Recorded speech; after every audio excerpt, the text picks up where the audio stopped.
Hello friends, बहुत बहुत स्वागत है आपका आपके इस यूट्यूब चैनल पर जिसका नाम है इंस्पायर्ड बुक्स। इस वीडियो के अंदर मैं लेकर आई हूँ फ्रेंड्स एक ऐसी बुक जो आपके व्यक्तित्व को निखारने में आपको पूरा सहयोग करेगी। वैसे आपको थोड़ा गौर से सुनने और समझने की ज़रूरत है।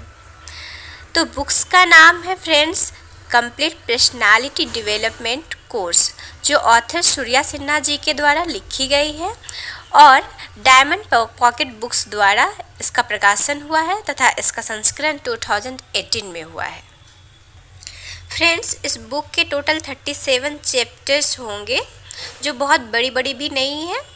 और हाँ फ्रेंड्स, इस वीडियो को पूरा देखने के बाद यदि आपको अच्छी लगे तो please like, subscribe and share ज़रूर कीजिएगा फ्रेंड्स। ओके, तो फर्स्ट चैप्टर स्टार्ट करने से पहले ऑथर ने कुछ बातें लिखी हुई है फ्रेंड्स हमारे लिए, तो इसे भी देख लेते हैं हम एक बार। अगर आप कोई अच्छा व शुभ काम करने जा रहे हैं तो उसे सकारात्मक सोच के साथ ही करें। यह न विचारें कि कार्य का परिणाम अच्छा होगा या बुरा। अगर आप ऐसा विचारेंगे तो आप में कई नकारात्मक विचार व निराशाएं उत्पन्न हो सकती है, जिस कारण कार्य के प्रति आपका जोश और उत्साह कम हो जाएगा। तो हम सबको भी ये बातें ध्यान में रखनी है फ्रेंड्स। तो फ्रेंड्स, हमारा फर्स्ट चैप्टर है व्यक्तित्व यानी कि पर्सनालिटी, और अब हम इसे समझते हैं ऑथर के शब्दों में। दोस्तों, व्यक्तित्व निखार की जब हम बात कर रहे हैं तो सबसे पहले हमें यह समझना होगा कि व्यक्तित्व आखिर चीज़ है क्या। व्यक्तित्व किसी एक चीज़ का नाम नहीं है, बल्कि इसमें व्यक्ति के बाह्य सौंदर्य के साथ साथ भीतरी सौंदर्य एवं गुणों का भी समावेश होता है। व्यक्तित्व को गहराई से तथा भली भांति समझने के लिए इस प्रकार समझें। व्यक्तित्व को समझने के लिए यहाँ पर संधि विच्छेद किया गया है फ्रेंड्स। बाह्य व्यक्तित्व प्लस आंतरिक व्यक्तित्व दोनों के मिलने से बना है व्यक्तित्व। ठीक इसी प्रकार आकर्षक व्यक्तित्व व्यक्ति का बाह्य सौंदर्य प्लस व्यक्ति के भीतरी गुणों का सौंदर्य दोनों के मिलने से बना है आकर्षक व्यक्तित्व। अब इससे मैं बता दूं फ्रेंड्स कि ऊपर केवल व्यक्तित्व का परिभाषा था और ये आकर्षक व्यक्तित्व का परिभाषा है, जो कि व्यक्ति के बाहरी सौंदर्य प्लस भीतरी सौंदर्य के मिलने से बनता है फ्रेंड्स, जिसको हम आकर्षक व्यक्तित्व कहते हैं। तो चलिए आगे देखते हैं ऑथर के शब्दों में। व्यक्ति के बाह्य सौंदर्य में क्या आता है? व्यक्ति के बाह्य सौंदर्य में आता है उसका शारीरिक गठन, वो खूबसूरती, व्यक्ति के नैन नक्श, उसके उठने बैठने का ढंग, व्यक्ति का पहनावा आदि। कहने का मतलब वो सभी बातें जिनसे व्यक्ति की बाहरी सुंदरता दिखती हो। अब देखते हैं कि व्यक्ति के भीतरी गुणों के सौंदर्य से हमारा क्या तात्पर्य है, यानी कि व्यक्ति के भीतरी गुणों का सौंदर्य क्या होता है। ऑथर लिखते हैं, व्यक्ति के भीतरी वो गुण जिनकी वजह से असल आकर्षण निखर कर सामने आता है, उसका यही गुण आदमी के व्यक्तित्व में चार चांद लगाता है। व्यक्ति अपने भीतरी गुणों के कारण ही सफलता के बुलंदियों को छूता है। कहने का तात्पर्य यह है कि व्यक्ति की सफलता में अगर व्यक्ति का बाह्य सौंदर्य 10% भूमिका निभाता है तो व्यक्ति के भीतरी गुणों का सौंदर्य 90% भूमिका निभाता है। व्यक्ति के भीतरी गुणों में व्यक्ति का चरित्र, व्यक्ति का व्यवहार, व्यक्ति का देखने, सोचने व समझने का नज़रिया और काम करने का ढंग आदि आते हैं।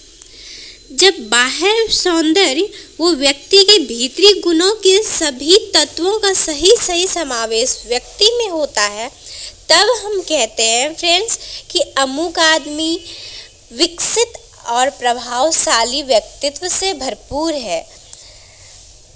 तो फ्रेंड्स, हम लोग कहते हैं ना कि फलना आदमी बहुत प्रभावशाली व्यक्तित्व के हैं, तो प्रभावशाली व्यक्तित्व ऐसे ही किसी में नहीं बन जाता है, बल्कि जिस तरह से ऑथर ने इसमें बताया है और यही सारे गुण उनमें भी होती है, तभी वो प्रभावशाली व्यक्तित्व हमारे सामने उभर कर आते हैं फ्रेंड्स। और वो प्रभावशाली व्यक्तित्व हम में से कोई भी हो सकता है अगर हम बनना चाहे तो।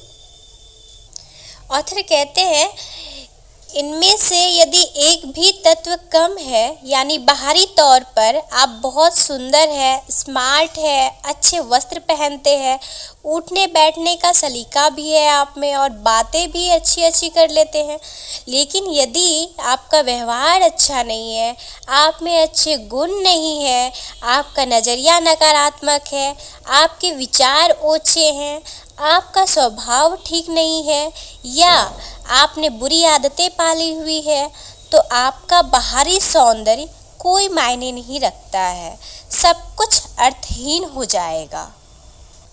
जी हाँ फ्रेंड्स, जैसा कि ऑथर ने कहा कि बाहरी सौंदर्य हमारा केवल 10% ही काम करता है और 90% हमारे भीतरी गुणों का ही सौंदर्य काम आता है, इसलिए हमें भीतरी गुणों पर ही ज़्यादा फोकस करना है फ्रेंड्स। ओके, हाँ, बाहरी और भीतरी दोनों ही हो तो बहुत अच्छी बात है।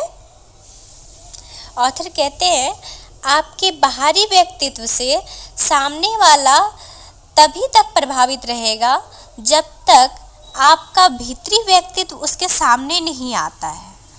जैसे ही उसे आपके घटिया व्यवहार, अवगुणों, नकारात्मक नज़रिए, बुरे विचारों, चिड़चिड़े स्वभाव और गंदी आदतों का पता चलता है, वैसे ही आपका प्रभाव उस पर से छूमंतर हो जाता है।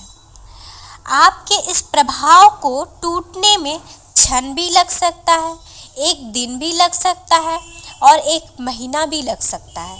कहने को इसे हम व्यक्तित्व का क्षणिक प्रभाव भी कह सकते हैं। यदि आपके पास सुंदर शरीर नहीं है, वस्त्र भी अधिक मूल्यवान नहीं है, तो हो सकता है कि पहली बार में सामने वाला आपसे प्रभावित ना हो, लेकिन जैसे जैसे उसके सामने आपका भीतरी सौंदर्य उजागर होता जाता है, वैसे वैसे उसके दिल पर आपकी छाप बैठने लगती है।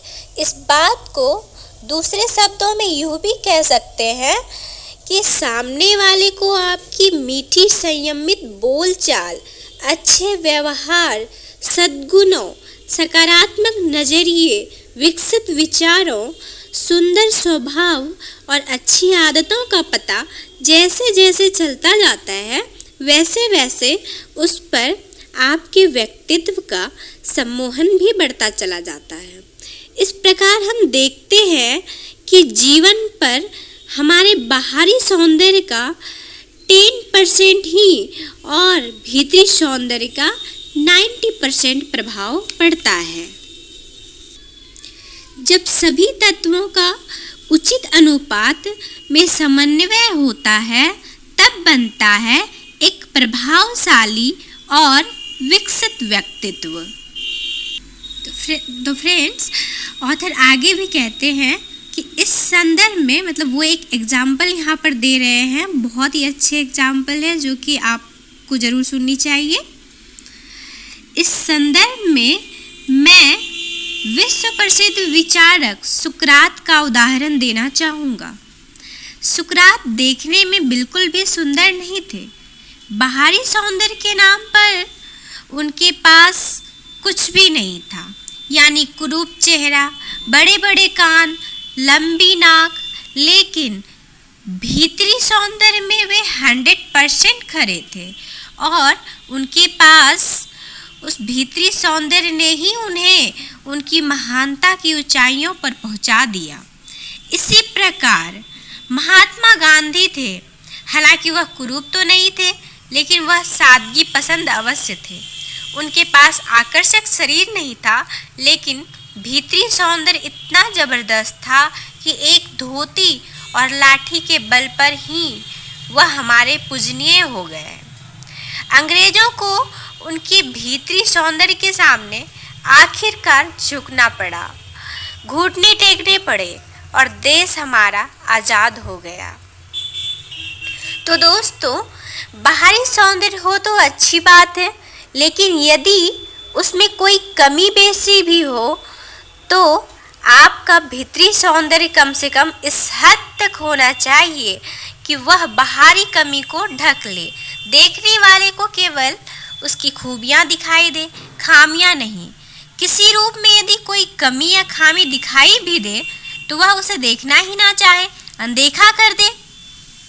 तो ये यहाँ तक था फ्रेंड्स हमारा फर्स्ट चैप्टर, जो कि आपने सुना अभी। यहाँ पर ये दिखाया गया है कि अगर आपके पास बाहरी सौंदर्य ना भी हो तो इसमें कोई प्रॉब्लम नहीं है।